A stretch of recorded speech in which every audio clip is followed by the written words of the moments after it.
예, 마스크는 쓰고 계세요. 네, 그게 좋습니다. 네. 코로나19가 이렇게 창궐한 지 벌써 몇 달이 지났습니다. 많은 분들이 고통당하고 또 불편하고 또 전 사회적으로 세계적으로 참 이 코로나19 바이러스로 인해서 많은 분들이 피해와 어려움을 겪고 있습니다. 또 여기에서 파생된 경제적인 어려움, 또 각 가정이나 또 직장이나 또 여러 곳곳에서 이 코로나19의 바이러스에 의해서 피해를 입은 그런 모습들이 참 많이 나타나고 있습니다. 그런데 얼마 전에 우리 그 질병본부에서 발표를 했는데 어떤 내용이었느냐, 코로나19 바이러스로 인한 긍정적인 효과, 이런 것이 발표가 됐어요. 아니, 코로나19 바이러스 그것 때문에 우리가 고통받고 너무나 힘든데 뭐 그게 무슨 긍정적인 효과가 있을까? 그런데 뭐 이제 질병관리본부니까 다른 거는 말고 그 질병에 대한 부분들을 이제 통계를 내봤대요. 통계를 내봤더니 이 코로나19 바이러스가 발병하고 나서부터 지금까지 예년에 비하면 뭐 독감이라든가 아니면 뭐 장티푸스 무슨 이런 수인성 질병들, 그리고 여러 가지 질병들 있잖아요. 이것들이 거의 50% 이하로 줄어들었다. 그러니까 코로나19 바이러스가 막 모든 국민들에게 관심이 쏠리는 가운데 다른 질병들은 상대적으로 확 줄었다는 거예요. 물론 뭐 병원에 가서 검사를 안 받고 치료를 안 받은 그 이유도 있겠지만 상대적으로 발병률이 굉장히 낮아졌다는 거예요. 그래서 질병관리본부에서 어떻게 해서 이런 일들이 생겼는가 조사를 해보니까 너무나 분명하고 확실한 게 있었어요. 그게 바로 뭐냐, 이 코로나19 바이러스가 발병되고 막 전 국민들한테 이슈가 되니까 질병관리본부에서 우리가 여러 가지 이 방역 수칙들을 막 쏟아놓기 시작했어요. 그래서 아주 기본적인 뭐 손 씻기부터 시작해서, 그리고 또 뭐 거리두기, 사회적 거리두기, 그리고 또 그 각자 개인 위생, 그리고 자신들의 건강 상태를 자가 검진을 한다던가 또 뭐 격리한다던가, 그리고 작은 일로부터 여러 가지를 이 위생에 굉장히 이제 신경 쓰게 되었다는 것이죠.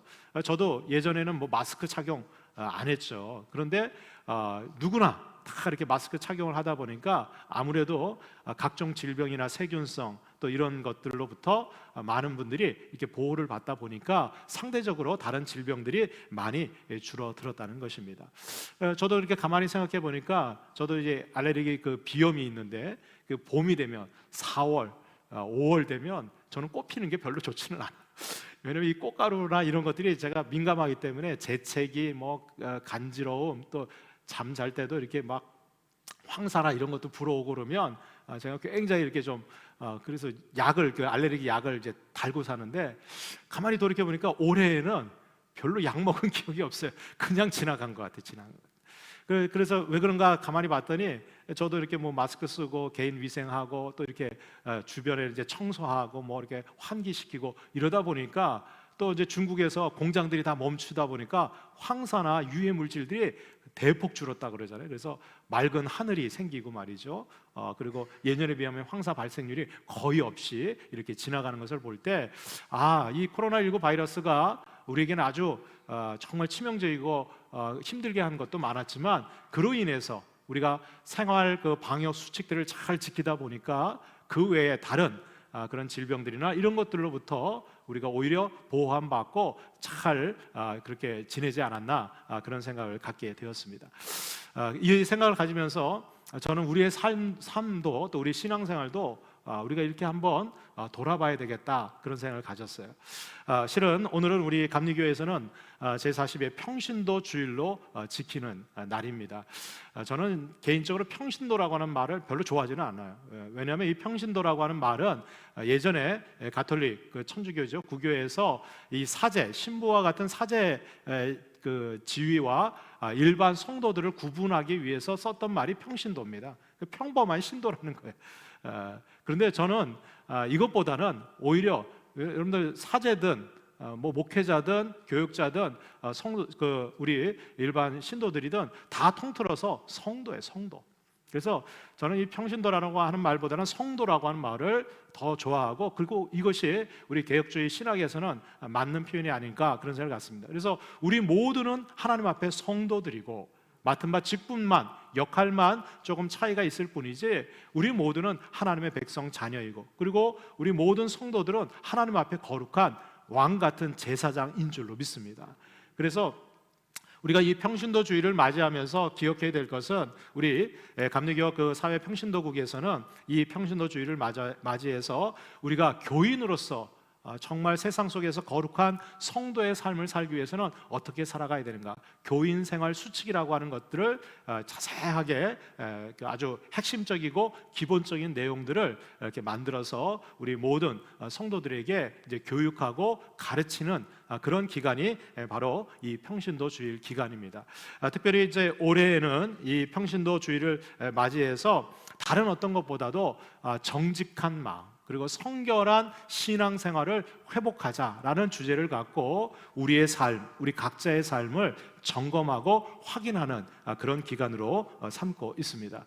그래서 저는 오늘 우리 잠언서에 있는 말씀을 통해서 우리가 이 코로나19 바이러스로부터 우리 자신을 예방하고 지키기 위해서 생활 방역 수칙을 지켜야 하는 것처럼, 여러분들 우리의 신앙생활도 거룩한 신앙생활을 우리가 지켜나가기 위해서는 바로 이 신앙생활의 수칙들이 있다는 거예요. 이 신앙생활을 지킬 수 있는 방역 수칙들을 우리가 잘 알고 그것을 지키면, 여러분들 아무리 사단 마귀가 우리를 유혹하고 우리를 아무리 공격한다고 할지라도 우리는 그것을 예방하고 그리고 지키고 우리가 승리할 수 있게 될 줄로 믿습니다. 여러분들 이 사단 마귀의 공격은요, 이 코로나19 바이러스보다도 더 악랄하고 더 치명적이라는 거예요. 여러분들 코로나19 바이러스는 눈에 보이지 않잖아요. 그리고 그것이 누구에게 뭐 남녀노소 뭐 지위 고하를 막론하고, 여러분들 코로나19 바이러스로부터 자유로운 사람이 누가 있겠어요? 여러분들 그거는 누구도 상관없이 다 접촉되면, 감염되면 확진되고 그거로 인해서 고통받게 돼요. 그런데 여러분들 이 코로나19 바이러스에 확진이 되고 걸렸다고 해서 여러분들 그렇게 치명적이진 않습니다. 물론 사망률이 있기는 하지만 대부분의 사람들은 어떻게 해요? 완치되고 회복이 돼요. 그러나 여러분들 이 사단 마귀의 이 괴계와 이 미혹과 이 유혹은요, 우리의 영혼을 죽이고 그리고 우리의 몸도 죽이고 그리고 우리를 영원한 멸망의 길로 우리를 인도해 간다는 거예요.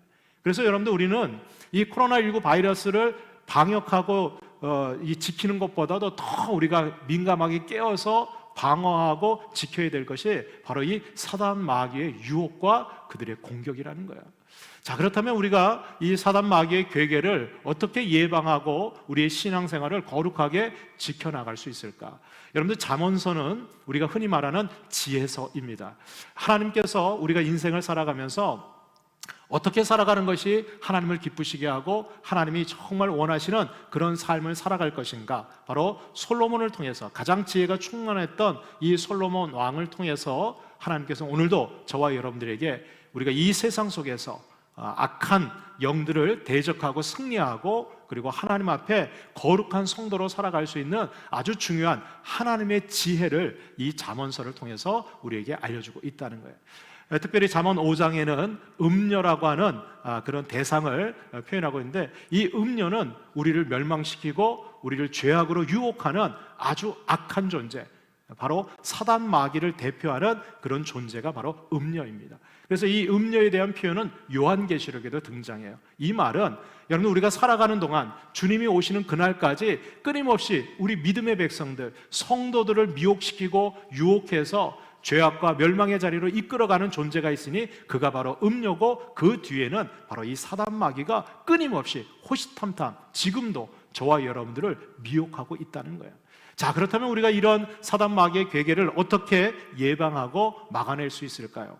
거룩한 신앙생활을 위한 방역 수칙은 과연 무엇일까? 그 첫 번째가 바로 우리는 하나님의 말씀으로 우리 자신을 검사해야 된다. 검사해야 된다. 여러분들 여기 오늘 1절과 2절에 보면 이 솔로몬 왕이 자신의 아들에게 말하듯이, 마치 하나님이 당신의 자녀들에게 말하듯이 이렇게 얘기하고 있어요. 내 아들아, 내 지혜에 주의하며 내 명철에 내 귀를 기울여서 근신을 지키며 내 입술로 지식을 지키도록 하라, 이렇게 얘기하고 있어요.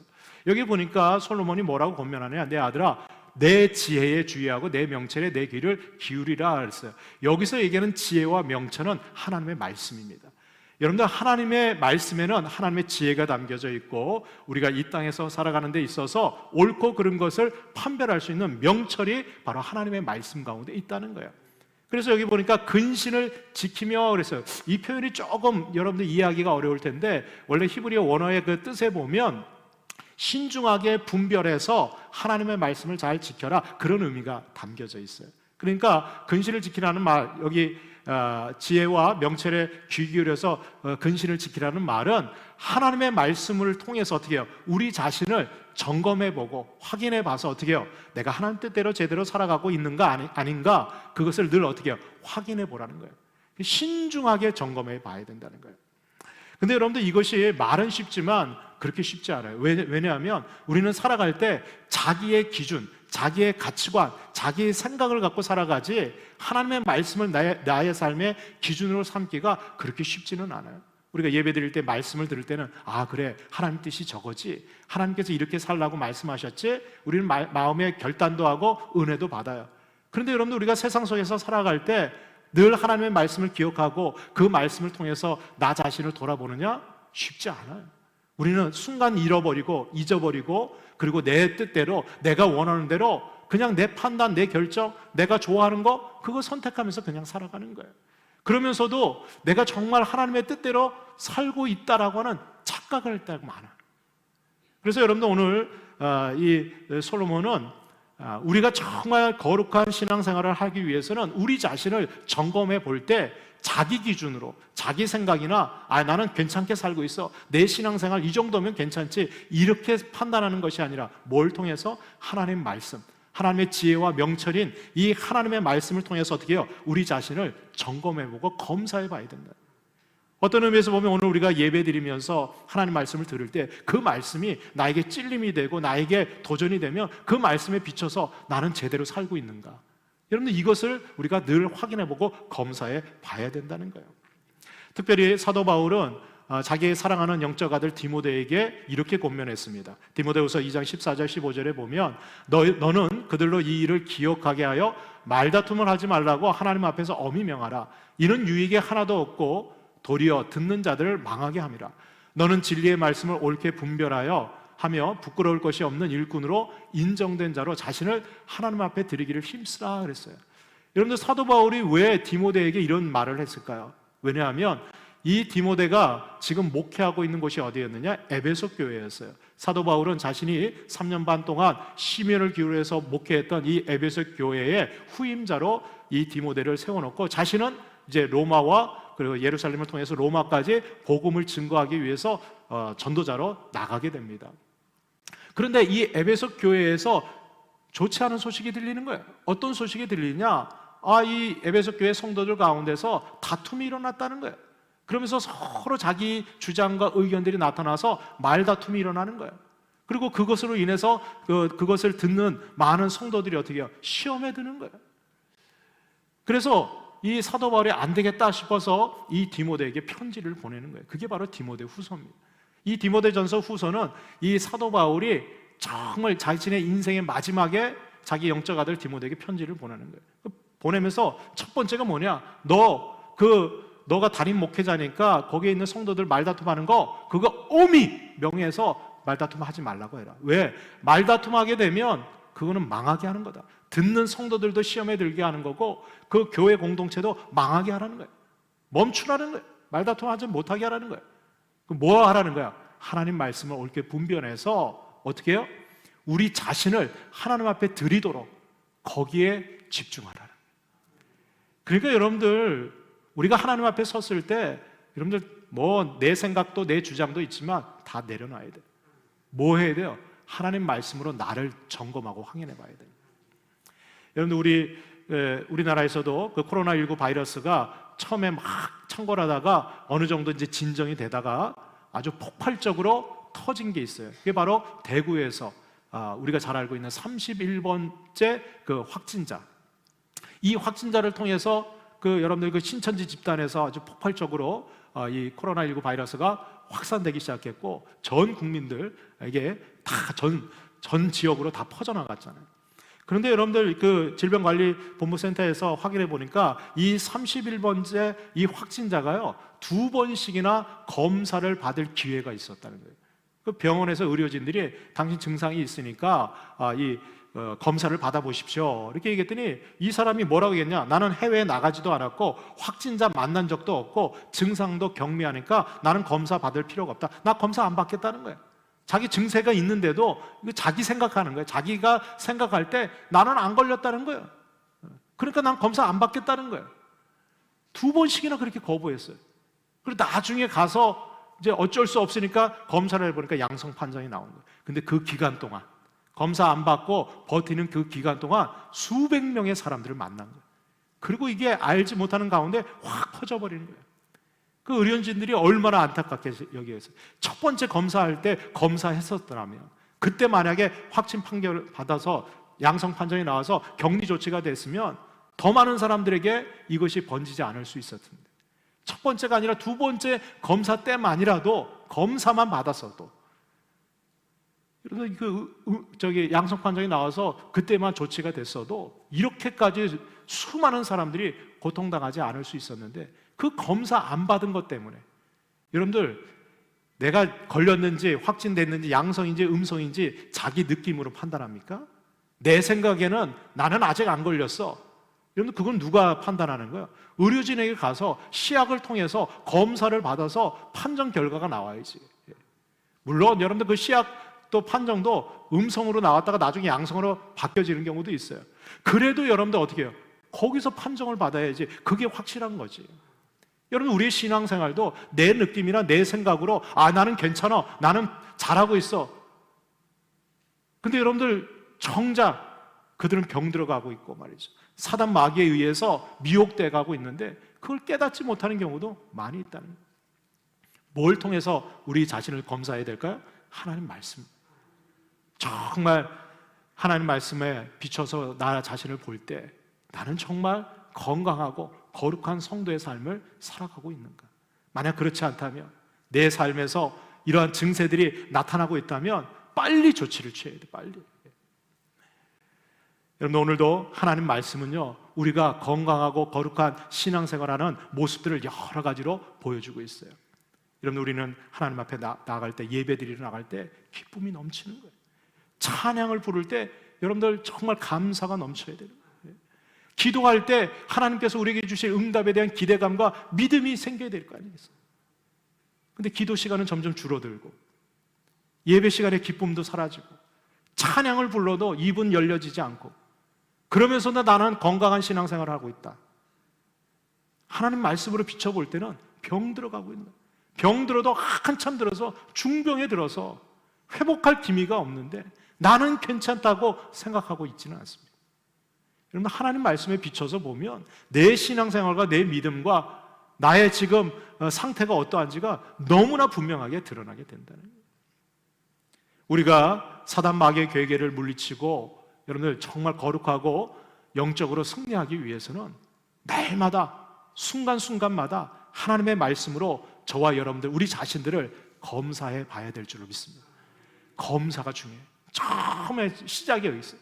검사에서 결과가 나와야지 내가 병들었구나 이거를 인정하게 되고 그래야지 치료받고 고칠 수 있는 거예요. 여러분 우리 교회도 의사 선생님이 있지만 제가 의사 선생님한테 물어봤어요. 환자 중에서 제일 고치기 힘든 환자가 누굽니까? 그랬더니 자기는 괜찮다고 생각하는 환자래요. 그리고 병원에 와서 의사한테 뭐 얘기하냐? 내가 인터넷에서 봤는데. 그리고 자기 병에 대해서 자기가 다 얘기해. 의사 말 듣지도 않아요. 여러분 그러면 의사가 무슨 처방을 내리겠으며 그 의사가 주는 약을 그대로 복용하고 치료가 되겠어요? 가서 자기가 또 골라서 먹어 약을. 여러분들 처방해 준 대로 그대로 먹어야지. 그 용법에 따라서 지켜야지. 믿고 신뢰를 하고 따라가야지. 자기 생각대로 그냥 내 병은 내가 알아. 아니요. 제일 모르는 게 자기가 자기 병이에요. 여러분 의사도요. 자기 병은 몰라요. 의사도 여러분들 그 병에 그렇게 잘 알아도 자기 몸 그렇게 잘 알면 의사는 병 걸리면 안 되잖아요. 암 걸리면 안 되잖아요. 왜 그렇습니까? 자기 몸은 자기도 모르는 거예요. 의사도요. 어떻게 해요? 다른 의사한테 가서 자기 검진을 받고 검사를 받아서 확인을 받아야 돼요. 똑같은 거예요.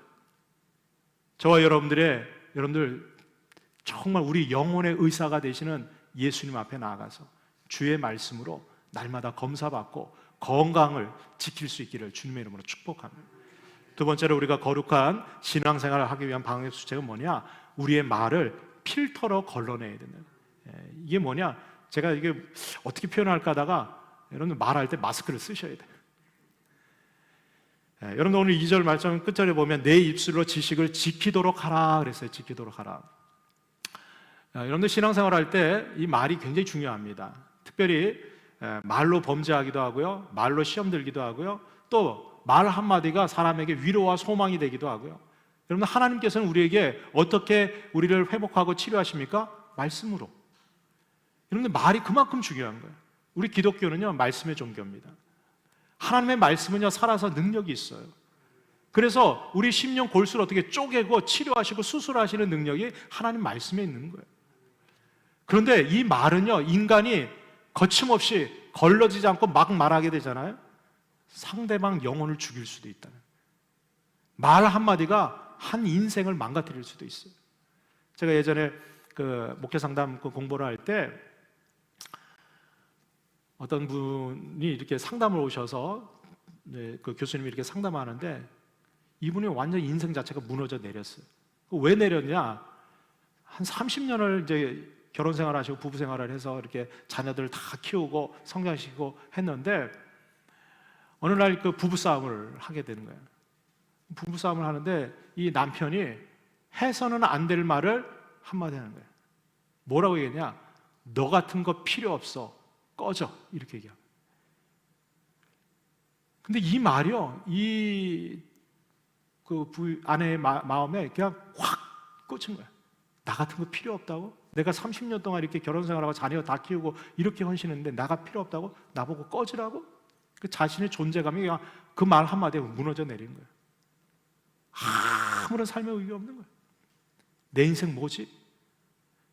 그리고 상담을 하는데 회복이 안 되는 거예요, 이분이. 그냥 그 말 한마디. 계속 그 말이 뇌리에 이렇게 도는 거예요. 물론 화가 나서 그냥 감정적으로 내뱉은 말이지만 여러분 그 말 한마디 때문에 그 가정과 또 그 삶이요, 그 한 인생이 완전히 무너져 내립니다. 여러분 우리의 삶뿐만 아니라 신앙생활도 마찬가지예요. 이런 말 한마디가 그 인생을 바꿀 수가 있다는 거예요. 저도 낙심하고 절망할 때 주님께서 저에게 주시는 부르심의 말씀이 있어서 이사야서 50장 4절에 있는 말씀을 저에게 주셨기 때문에 그 말씀이 내가 내 인생 이렇게 살아가야 되겠구나. 그 말씀 한마디 때문에 저는 제 인생이 바뀌어져 버렸거든요. 여러분 우리의 삶도 마찬가지예요. 우리가 말을 어떻게 하느냐에 따라서 우리의 신앙생활이요 살아날 수도 있고 여러분 죽을 수도 있다는 거예요.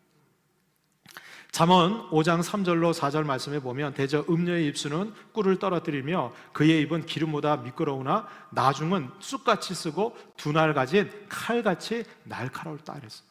여러분들 음녀가 지금 하는 말은 어떤 말이에요? 꿀을 뚝뚝 떨어뜨리고요 입은 기름 아주 매끄럽고 그러니까 그럴듯하게 감언 이설로 막 유혹하는 거야. 그런데 실상은 어떻습니까? 그게 쑥과 같이 쓴 거예요. 칼과 같이 상처를 입히고 그 영혼을 죽이는 거라는 거예요. 그러니까 여러분 우리는 잘 분별해야 돼요. 여러분들 듣기 좋은 말만 한다고 여러분들 거기에 그냥 쏠려가지고 그것만 하면요 정작 진리를 잃어버릴 수가 있어요. 사실은 다 덮여버릴 수가 있어요. 결국 그 말 때문에 이 빠른 말 때문에 내 영혼이 죽을 수도 있다는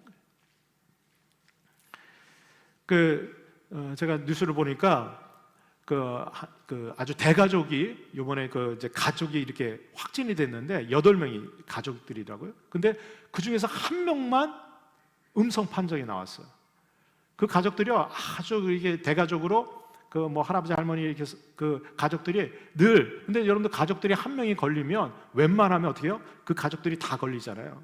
근데 그 중에 유독 한 명만 음성 판정이 나오고 나머지 7명은 다 확진자가 돼서 이게 자가격리 조치가 된 거예요. 그래서 그 질병관리본부에서 조사를 해봤어요. 왜 다른 가족들은 7명이 다 확진자가 됐는데 한 사람만 음성이 됐는가? 그러니까 보니까 이 사람들이 다 방역 수칙을 다 잘 지키는 거예요. 어디 가도 마스크를 다 착용하시고 다 그렇게 다니는 거예요. 그런데 왜 한 사람만 그랬을까? 그리고 조사해 봤더니 요 한 사람만 있잖아요, 마스크를 다른 걸 썼어. 그 다른 그 7명의 가족들은 뭐 그냥 일반 마스크, 또 면 마스크, 뭐 패션 마스크, 저 젊은 어린이 학생들 같은 경우는 이제 뭐 패션 마스크, 뭐 까망 뭐 이런 거 쓰고 다녔는데, 그 음성 판정을 받은 그 가족만 어떤 마스크를 썼느냐? 저도 이제 뭐 처음 들었는데 정전기 필터 마스크를 썼대요. 뭐 우연한 게 어떤지 몰라도 그 마스크를 쓰고 다녔다는 거예요. 그래서 이제 그 역학조사를 해보니까 다른 가족들이 썼던 일반 마스크나 다른 마스크들은 그 차단율이, 그 비말 입자 차단율이 한 16%에서 17%밖에 되지 않는다는 거예요. 그러니까 자주 접촉하다 보니까 뭐 거의 다 이제 걸리게 되는 거죠. 그런데 이 정전기 필터 면 마스크를 썼던 그 사람은 이 차단율이 86%에서 한 95% 된다는 거예요.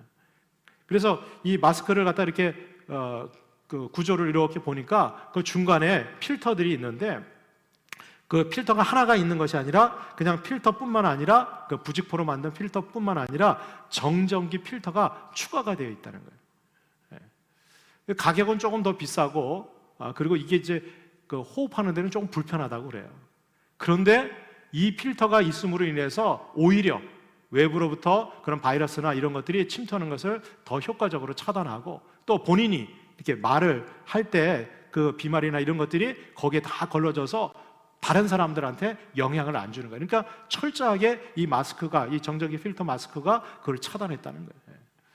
그러니까 여러분들 이 마스크에서 뭐 생긴 모양이 어떻든 가격이 어떻든 중요한 건 뭐예요? 필터가 중요한 거예요. 필터. 어떤 필터를 쓰느냐, 이게 너무 중요한 거예요. 그래서 저도 군대 생활할 때 그 방독면 쓰고 화생방 훈련을 받은 적이 있거든요. 이 화생방 훈련하면 그 아주 좁은 공간 안에다가 뭐 온갖 체류가스는 다 터뜨려 놓고 또 연기를 막 피워가지고요, 그냥 숨을 쉴 수 없을 정도로 만들어 놔요. 근데 들어갈 때는 어떻게 하느냐? 방독면을 딱 쓰고요, 딱 들어가요. 그런데 신기하게 그렇게 체류가스 뭐 연기가 가득한데 방독면을 쓰잖아요. 그러면 거기 안에 신선한 공기로 호흡할 수가 있는 거예요. 전혀 불편함이 없어요. 이 필터가 다 그걸 그냥 정화해 주니까. 그런데요, 이 필터가 오염이 되거나 아니면 막히잖아요. 그럼 난리 나는 거예요. 그 방독면 쓰고 들어가도 효과가 전혀 없는 거예요. 그 들어가면 그 교관들이요, 나중에 막 그 이렇게 처음에는 방독면 쓰고 들어왔다가 방독면 벗어. 그리고 나서 거기서 막 앉았다 일어났다 막 시키고요, 노래 부르게 하고요. 그러면 눈물, 콧물 뭐 모든 구멍에서 다 나와요. 그냥 침부터 시작해서. 여러분들 마스크를 쓴다는 것은 뭐예요? 내가 말할 때 이 비말이나 이런 것도 다른 사람에게 전염되지 않도록 가리는 거예요. 걸러지는 거죠. 또 외부로부터 바이러스나 이런 세균들이 내 몸속에 침투하지 못하도록 어떻게 걸르게 되는 거예요. 여러분, 우리 신앙생활도 우리가 거룩하고 건강하게 지키기 위해서는요, 말에 대해서 어떻게 해요? 걸러야 돼요. 어떻게 해요? 여러분들 여기 오늘 있지만 말할 때마다 한 번 더 신중하게 생각해야 돼요. 이 말이 정말 저 영혼을 살리는 말인가? 아니면 그 영혼을 죽이는 말인가?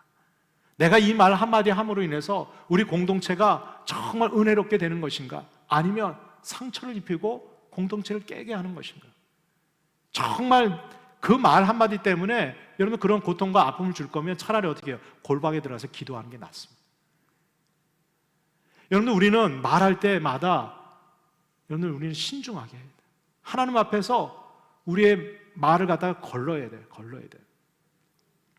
그럴 때 여러분들, 그래서 여러분들 우리 신앙생활 할 때 보면 정말 은혜로운 말 하시는 분들이 있어요. 그분하고 같이 있으면 그분이 하는 얘기만 들으면 막 위로가 되고 말이죠. 소망이 생기고 그런 분들이 있어요. 반면에 어떤 분은 말할 때마다 무슨 어디서 그런 얘기를 들었는지 근거도 없는 얘기들을 자꾸 얘기해가지고 오히려 마음에 시험에 들게 하고, 여러분들 그냥 귀를 씻어버리세요. 듣지 않는 게 좋습니다. 그리고 어떻게 해요? 내가 들었으면 하나님 앞에 기도하고 여러분들 은혜로운 말을 해야 돼. 덕이 되는 말을 해야 돼. 생명을 살리는 말을 해야 돼. 위로와 소망이 되는 말을 할 수 있어야 돼. 그게 여러분들 내 신앙을 지키는 뿐만 아니라 우리 공동체와 다른 사람의 신앙생활을 지키게 하는 거예요.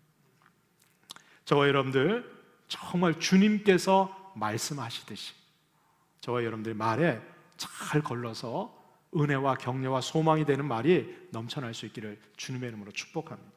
마지막 세 번째로 우리가 거룩한 신앙생활을 위해서는 여러분들 유혹의 대상과 거리 두기를 여러분들 꼭 실천하셔야 돼요. 8절 말씀에 보면 내 길을 그에게서 멀리하라 그의 집 문에도 가까이 가지 말라. 오늘 잠언 기자는 자기의 아들들에게 야, 그 음녀 그 길에서부터 너 멀리하라는 거야. 그 집 문에 가까이도 가지 말라는 거야. 가까이 가면 어떻게 해요? 유혹 당하게 되는 거예요.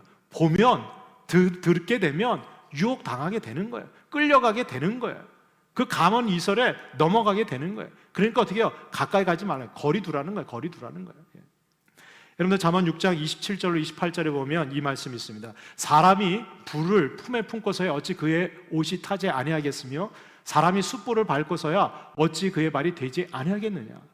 어떤 사람들이 나는 괜찮아, 나는 그 유혹 이겨낼 수 있어. 그런데 여러분들 불을 갖다가 이렇게 끌어안고 있으면서 옷이 안 타기를 기대하는 사람 어리석은 사람이에요. 어떻게 해요? 불을 갖다 버려야지. 왜 그 불을 끌어안고 있으면서 타지 않게 되려고? 여러분 숯불 위에 서 있으면서 발이 되지 않기를 기대하는 거 그거 어리석은 일이에요. 숯불 위를 왜 걸어가요? 그 누구 시험하는 거예요? 아니에요. 제가 예전에 그 청년들 지도할 때 어떤 한 청년이 그런 얘기하는 거예요. 목사님, 저는 좀 믿음대로 경건하게 살기를 원하는데 주변에서 나를 가만히 두지 않는다는 거예요. 그래서 맨 그 친구들이 자기를 그때는 디스코텍, 나이트클럽 이런 데에 자꾸 데려간다는 거예요.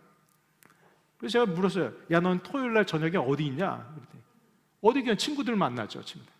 친구들 만나니까 거기 가는 거지. 너 정말 성결하고 거룩한 생활을 하기를 원해?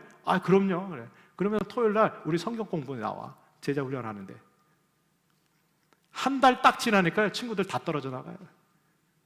쟤는 재미없어. 토요일 날 오후에 저녁에 성경 공부하러 가고 제자 훈련 받으러 간대.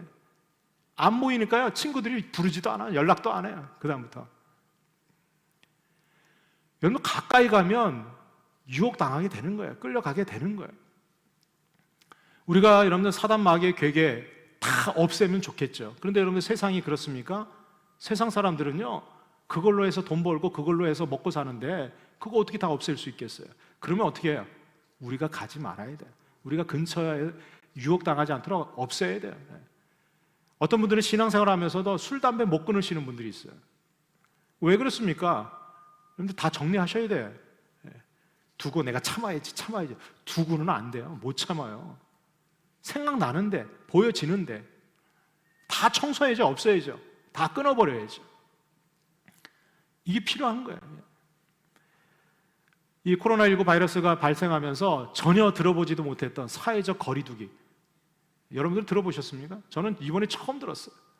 또 요새는 이제 생활 속 거리두기 이렇게 자꾸 얘기하는데, 여러분 이 거리두기 하는 이유가 뭡니까? 누가 감염이 되고 확진자인지 모르기 때문에 우리가 다 어떻게 해요? 그냥 거리를 두는 거예요. 근데 만약에 어떤 사람이 확진이 되고 저 사람이 감염이 됐다 그러면 어떡합니까? 따로 격리시키잖아요. 그리고 누구든지 가족이라고 할지라도 어떻게 해요? 가까이 가지 않는 거예요. 마찬가지예요. 여러분들 우리 주변에 보면 우리의 환경에 우리를 미혹하고 우리를 유혹하는 여러분들 죄악들이 여러분 눈에 보이는 것도 있고 눈에 보이지 않는 것도 있어요. 여러분들 눈에 보이는 것들은 어떻게 해요? 격리시켜야 돼요. 거기는 가지 말아야 돼요. 가까이 하는 것 자체가 여러분들 내가 이미 거기에 유혹당하고 끌려가고 있는 거예요. 그리고 어떻게 해요? 잘 모르겠다 그러면 적당한 거리를 두시는 게 좋아요. 그래야지만 이 사람이 어떤 사람인지 내가 잘 모르겠다 그러면 적당히 거리를 두시는 게 좋아요. 나중에 다 드러나고 판명되게 되는 거예요. 여러분 우리는 더 주님과는 가까이 가고, 그리고 사단 마귀와 이 죄악의 온상이 있는 곳에서는 여러분 우리는 점점 더 멀리해야 될 줄로 믿습니다. 이게 내가 건강한 신앙생활을 지키는 너무나 당연하고 기본적인 수칙들이라는 거예요. 오늘도 우리 하나님께서는 저와 여러분들의 연약함을 아시고 우리의 힘으로 이것들을 감당할 수 없다는 거 아시고 우리에게, 여러분들 생각해 보세요. 우리가 생활 속 그 방역 수칙을 다 잘 지킨다고 해서 여러분들 코로나19 바이러스로부터 완벽합니까? 제일 좋은 건 뭐냐? 면역력이에요, 면역력. 여러분, 내가 자가 면역력이 있으면 그런 방역 수칙을 다 뚫고 바이러스가 침투해 와도 어떻게 해요? 내가 그거 이겨낼 수 있는 거예요. 우리 하나님께서는요, 우리가 신앙생활에 승리할 수 있도록 가장 최고의 면역력을 주셨어요. 그분이 바로 성령님이세요. 내주하시는 성령님이 계시면 여러분들 사단마귀의 계획에 두려워할 필요 없어요. 왜? 내 의지로 내 노력으로 할 수 없는 거 내주하시는 성령님께서 여러분 그 모든 사단마귀의 괴계를 어떻게 해요? 물리칠 수 있는 권세와 능력을 우리에게 주시는 줄로 믿습니다. 우리는 어떻게 해요? 최선을 다해서 방역 수칙을 지키는 거예요. 그리고 주님을 의지하고 기도하고 간구하고 하나님 말씀 붙들고 자꾸 자기 자신을 확인해보고 그러면 어떻게 해요? 여러분 말씀 가운데 역사하시고 우리가 기도할 때 힘주시고 그리고 내가 비록 여러분들 그런 사단 마귀에 의해서 감염되고 혹시 힘들고 병들고 있다고 할지라도 여러분 우리 영혼의 의사, 최고의 의사 되시는 주님께서 여러분들 말씀의 칼을 들이셔서 성령의 불로 우리를 지지시고 고치시고 새롭게 해주실 줄로 믿습니다. 여러분 이게 바로 우리가 승리하는 비결이에요. 저는 저와 여러분들이 이 온갖 죄악이 넘쳐나는 세상 속에서 거룩하고 성결한 그런 신앙생활로 승리하는 우리 모든 성도가 될 수 있기를 주의 이름으로 축원합니다. 기도하겠습니다.